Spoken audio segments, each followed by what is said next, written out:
So I remember one of our customers who had a really nice exit. He was bootstrapped, did a round or two of funding with us, and he, got up to 2 million in revenue, was really growing quickly, and started having conversations with VCs. And he talked about one conversation he had with a VC who said, "Look, I can see you guys are probably going to get to 10 million in revenue in a few years at this rate that you're on." And then I can see that, XYZ company who was like one of their bigger partners is probably going to want to buy you for about $50 million, and that would probably be a good outcome for you, right? And I said, yeah, that would be great. He owned most of the company. And the VC said, if I fund you now, you won't be able to take that offer.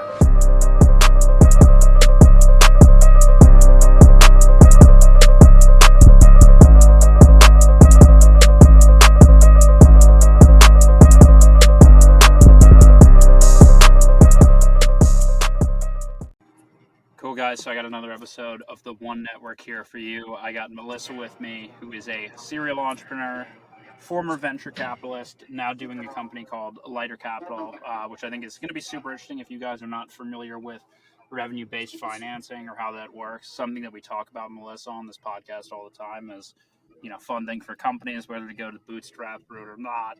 We have a lot of founders in the program who are like, making ends meet month to month, and then they want to do some type of investment or growth Right. in a certain department, and they have to get quick access to capital, whether it's a SaaS or service or whatnot. So I'm curious to hear your Yeah. perspective on that.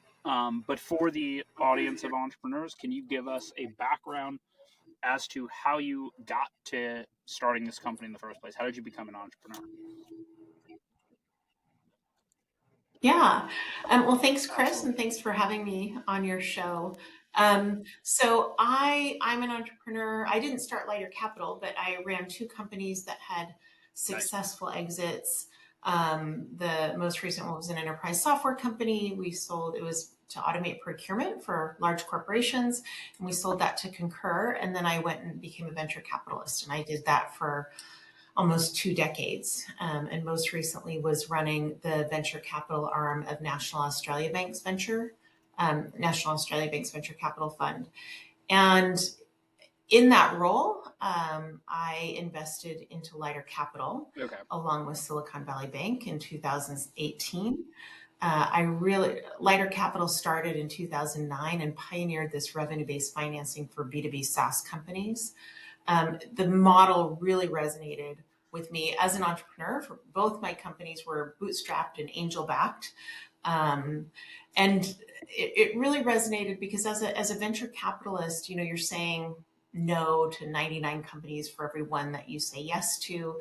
And a lot of them are great companies and they need growth capital, but they maybe don't fit that venture model today, or they don't want to fit that venture model because they don't want to give away equity and control, or they're not ever going to fit the venture model because even though they'll be a nice company with good growth, Sure. they're not, going for that unicorn status. So Lighter's model, I loved Lighter's model because it was a way to provide growth capital without giving up equity and control for these companies. And since Lighter started, we have done over 1,100 Wow. rounds of financing. Cool. So I do want to get into Lighter. I guess just even before we get into that, so you're talking about your first two startups that you founded. How did you how did that come about? What inspired you to start those companies, and how was growing them? How was that experience? Yeah, well, I was an entrepreneur Okay. from a really young age, and I was one of those people that Nice. made things and sold them to my neighbors, and the Kool-Aid stands, all that kind of stuff. But I actually later taught the class on entrepreneurship at University of Washington's MBA program, so I studied about entrepreneurs, and entrepreneurs have all kinds of different backgrounds. So some people become entrepreneurs in their 40s, 50s, and 60s and have successful outcomes. So you don't have to be the one that was, an entrepreneur That from a type. young kid. Yeah. But I happened to be, one of those entrepreneurs as a young kid. Yeah. I had a hair accessories business in college, and then that led to a friend of mine's father bought a company that was a industrial supply manufacturing company. That was a turnaround, and that was the first company that I ran. And he got a 15x return, so that was pretty good. And then I learned about tech and started a technology company in the late 90s in enterprise software, and that was based on just a glaring need. So my co-founder, who was the CTO, had created he had created this product for internal use at Microsoft, for Microsoft to automate their own procurement.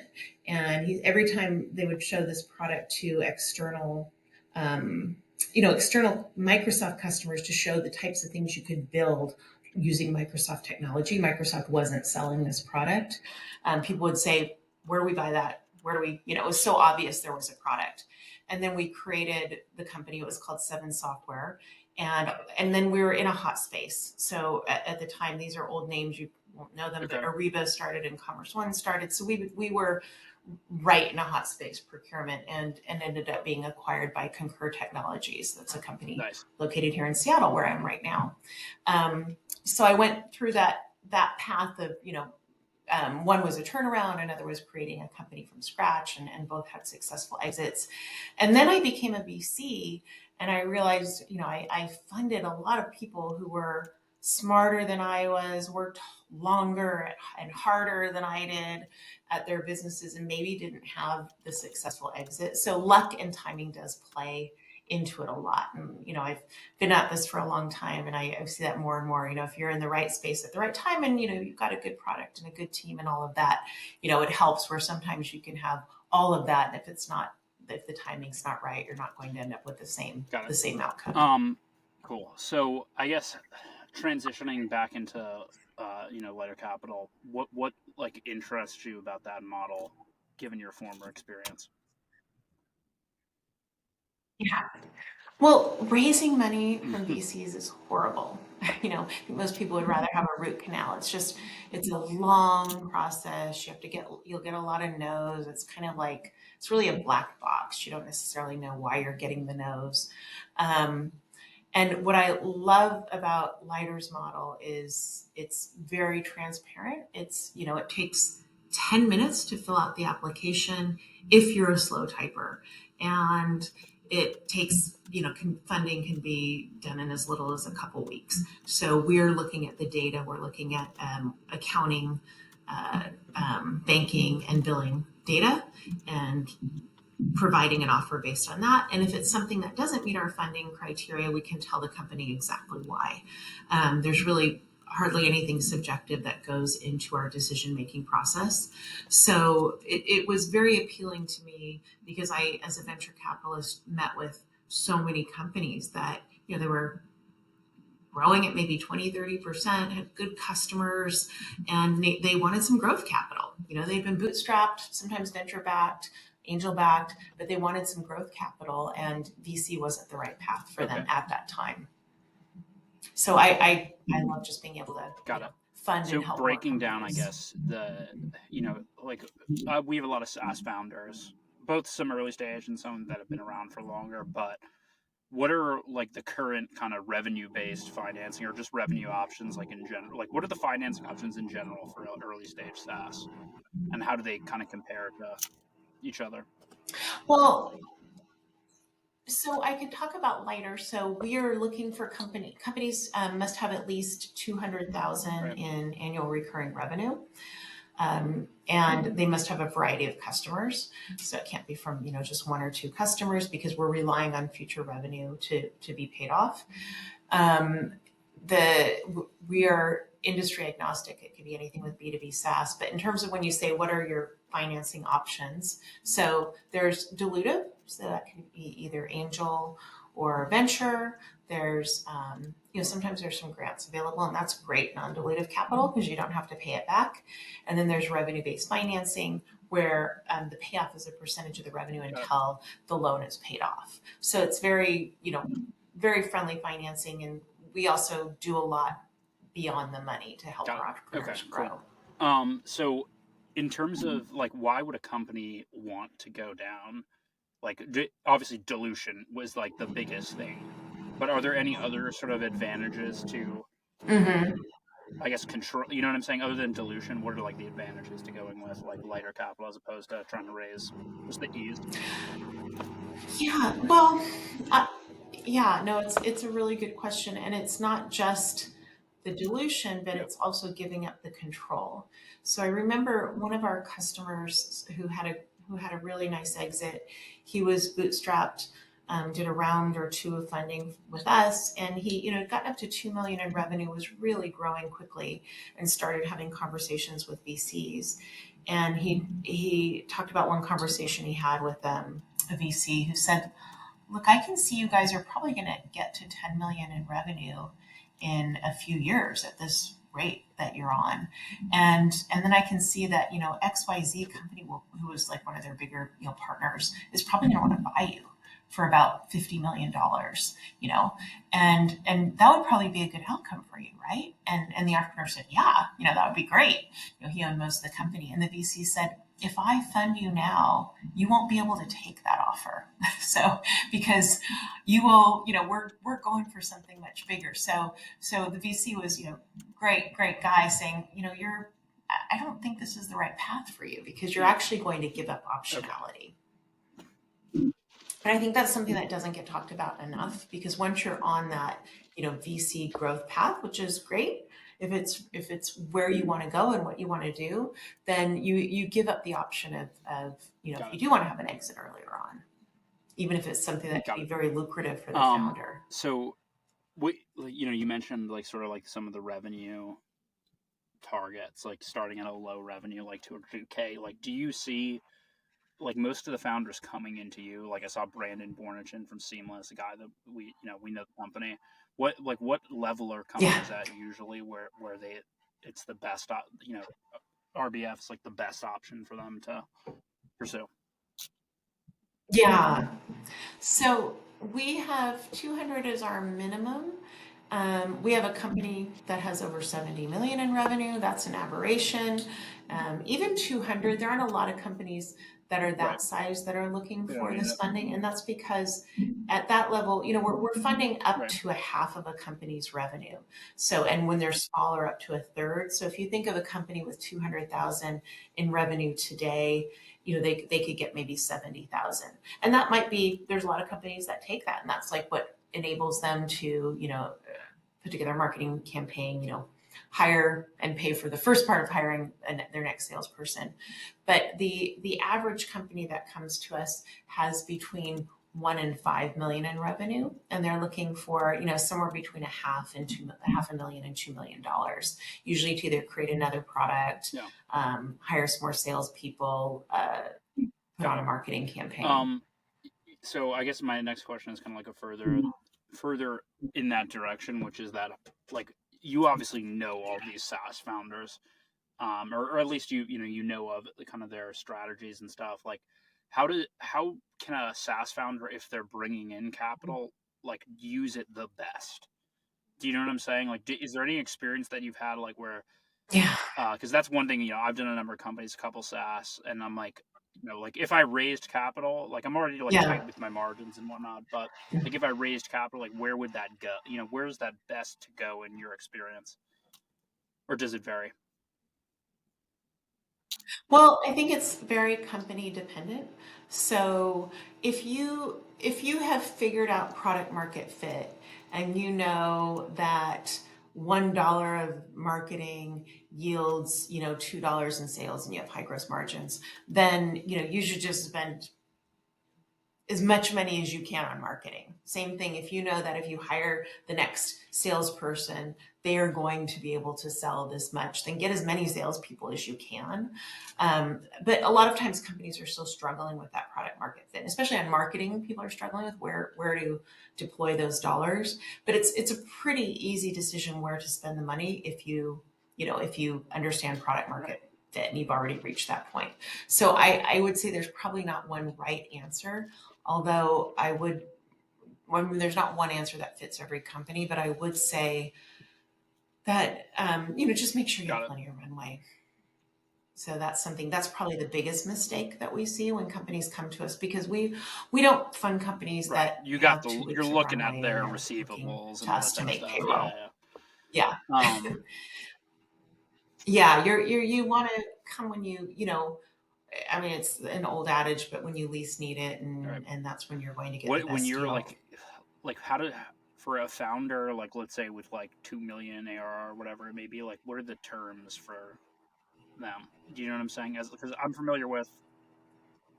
It depends on Okay. how long they want the money.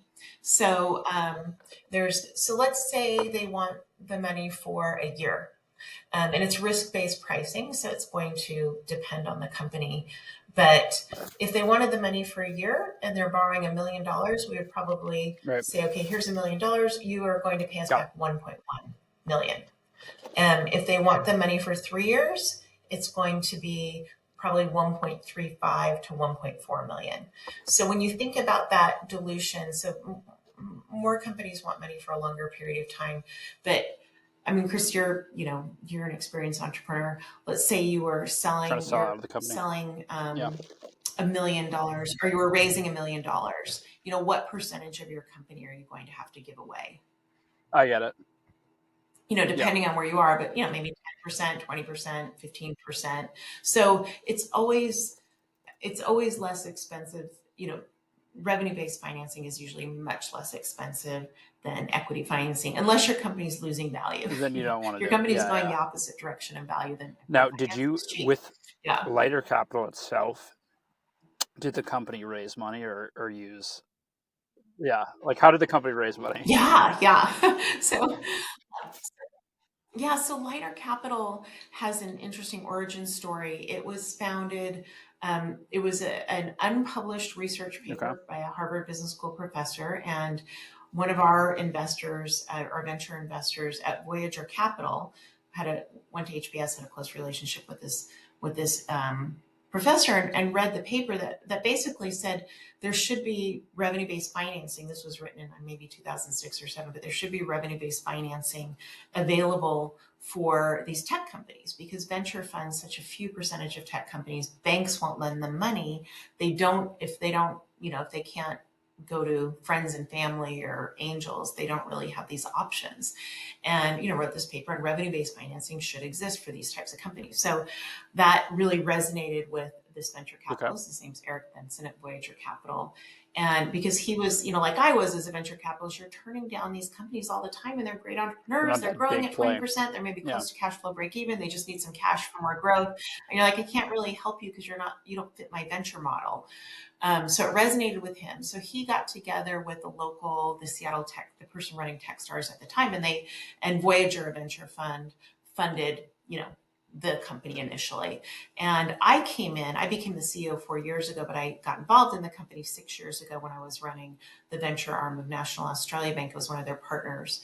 And I came in with Silicon Valley Bank, who did an equity investment, and we invested in 2018. So Lighter has raised money, dilutive capital money. We've also raised non-dilutive capital money. We have strategic note holders.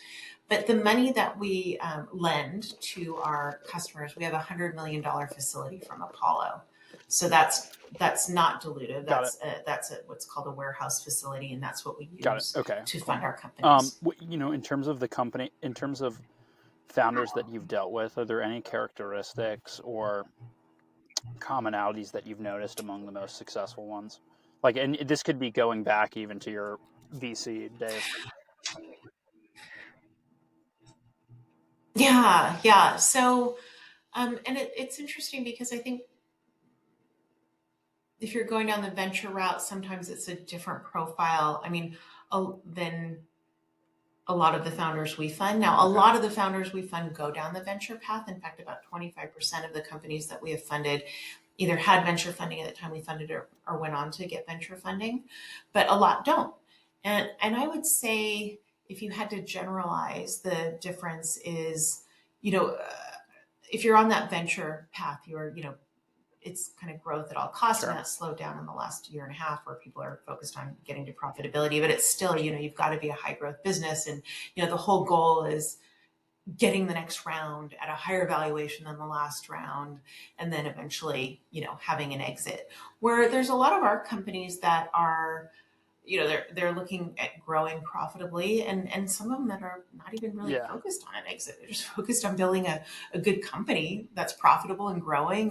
But if you're venture backed, you have to be focused on that exit. But in terms of traits, and I probably thought about this more. The time I thought about this the most is when I was teaching the class Yeah. in entrepreneurship at University of Washington's MBA program, and reading about. There's a great book that Amar Bide wrote on entrepreneurs that was based on a lot of research. Versus entrepreneurs are much more celebrated than studied. So there's a lot of myths about entrepreneurs, like thinking that they're Yeah. big risk takers Yeah. and really charismatic, and a lot of them aren't. A lot of really successful ones aren't that way. So I would say, this is just so obvious, but Yeah. the ones that are just absolutely laser focused on their customer and their customer's pain point, Yeah. and laser focused on their team seem to be the ones Yeah. I have observed It's who have interesting you had the bring most up because success. we with my previous company we did like B2B SaaS marketing for B2B SaaS outsourced, and there were some venture backed companies that seemed very exciting, but like the longest clients were like the kind Yeah. of lifestyle businesses where the founders like maybe doing like 5 or 10 million AR. They're not really Mm. trying to, they're just trying to have like a sustainable kind of Yeah. business. And Yeah. that's like probably the majority of entrepreneurs. And those Yeah. entrepreneurs are not like the risk takers, necessarily the lemonade stand. You know what I'm saying? So it almost doesn't align. But that's interesting. And Yeah. I guess a follow up. So I was in the I went through an entrepreneurship program at Penn with like the MBA situation there that helped me get started. Like, have you seen people come out of that U Washington program and like become highly successful entrepreneurs? And like, what do you think factored in them? Yeah. Oh, yeah, absolutely. Yeah, yeah. And all the incubator programs. In fact, it's a shame. I was just talking with someone earlier today who's at Techstars in Seattle. It's a shame because Techstars had such a great program and they're down to 4 cities now. But I think there's Yeah. so many resources for entrepreneurs now that, if you want to go down that path, funding is still the hardest part of it, but there's so many other resources that Right. even, Do you think even a decade do you ago think weren't a available. large piece of that is like the education piece, or just making the connections to people who could eventually be an investor or introduce you to someone? You know. Yeah, that is such a great question because when I started Seven Software, I joined this organization. We started that in Silicon Valley, and it was called Okay. FWE, Forum for Women Entrepreneurs, and it was like an education and networking. But I got so much out of that, and mainly what Right. I got out of it was the connections. Right, there were all kinds of educational events which were helpful too, but the connections were so important. And this based on your background. You can have, if somebody makes a warm introduction to the right person at a company you're trying to sell to, it can be totally game changing. You can have been trying to get into that company for You years, skip the but if you line. got that warm introduction from Yeah. either an investor or an Yeah. advisor, it can change everything. So actually I co-founded an organization in Australia it's now called Apropella in 2010, that supports women Okay. entrepreneurs running high growth businesses. And it's a not for profit. And what Apropella does is they connect. It's a selective process to become an Apropella CEO. They connect these CEOs into senior business leaders who are just willing to open up their networks. And it's mainly, and it's had all kinds of game changing, outcomes for these businesses. But I remember when I was early into VC and trying to think, okay, how do I help these companies? I was in my early 30s when I started, and I thought, do I get involved operationally? What do I do to help these companies? And now looking back on it, I think the most help that a venture capitalist can provide, besides the money, they provide advice, but they're never going to know your business as well as you do, and they're probably not going to give you strategic advice as well as somebody else who's been in that space can. But the biggest value add I've seen from investors, any investors, VCs or anyone else, is really the network, is being able to open up their network, Got it. particularly for other investors and for customers. But you don't have to give away, Cool. part of your company to Melissa, get what are that. your objectives as CEO of the company, like for the next couple of years? Like, where's the company going, or where do you see the market going to? I guess. So yeah, yeah. It's an exciting time to be in revenue-based financing, because I would say for the Lighter's been around 14 plus years. The first 10 years we're really just trying to educate the market. And I think in the last few years, revenue-based financing has become something surprisingly, still a lot of people don't know what it is, but it's become more widely known. And so that's exciting. And I think we are moving into an era where you don't have to be, where entrepreneurs don't think they have to be VC backed to have that stamp of approval. I remember when I was, raising money in the early days, I was thinking you've got to be VC backed. That's how you're going to even attract people to come and work for you is, who's your VC backer. And I think there's been, I think there's the sentiment has changed. So that's great. So I think we're going to see a lot more companies grow with non-dilutive funding, which is very exciting. So for us, keep doing what we're doing and what we've done really well for the last decade plus. We're also, we've launched a product called Lighter Analytics for our customers and now our prospects, where people can come onto Lighter Capital's site. Oh, wow. And they can plug in their information and they can get all kinds of analytics, what's happening with their business. They can get churn information, growth information. And, we have this data because we have to get the data in order to make the funding decision. So we're giving that back to our customers, and we're starting to come out with some benchmarking data. I think we probably have more data, actual data on private B2B SaaS companies than anyone else in the world. There's some other benchmarks, there's some other reports out there, but they're based on surveys. Real info. And ours are based on, we're plugged into the accounting platform, the banking platform and the billing platform. So I'm really excited about that. And I'm just excited about being able to offer this information to entrepreneurs, because I know when I was running a company, I wanted to know, like, what percentage of my revenue should I be spending on marketing? I mean, I could look at public companies. I could Google things that give me venture backed. What's the average revenue per employee? So we're able to offer a lot of that. So now. Melissa, for our viewers and members that are SaaS companies and have are in the bounds of potential customers, how do they actually sign up, submit, or apply to be financed? Yeah, it's super easy. So Lighter Capital, LIGHTER capital.com, and you can go /apply. The pre-qualification takes like 45 seconds. And, basically if you're a SaaS company doing over 200,000 in revenue and you've been around for more than a year and have, more than a few customers, there's a good chance that you would qualify. And then the application itself takes just, 10 minutes. So it's a very fast process. I think we're probably, one of the fastest out there. Anyone's welcome to reach out to me. It's Melissa, MELISSA at lightercapital.com or connect to me on LinkedIn. And we have investment directors all around the US and in Australia. Cool. Yeah, we'll put all those links in the instructions, guys, and maybe a couple more how-tos, I guess, in the notes. But Melissa, any other lessons or things that you've learned, tough periods that you've been through? What do you want to kind of leave the viewers with? Well, I've gone through a couple downturns. Sure. And we're in a downturn now, although it seems to be getting better. Just that these are really the times to go long. So it's the best time to start a company. It's all the buy low, sell high kind of philosophy, but these are the exciting times.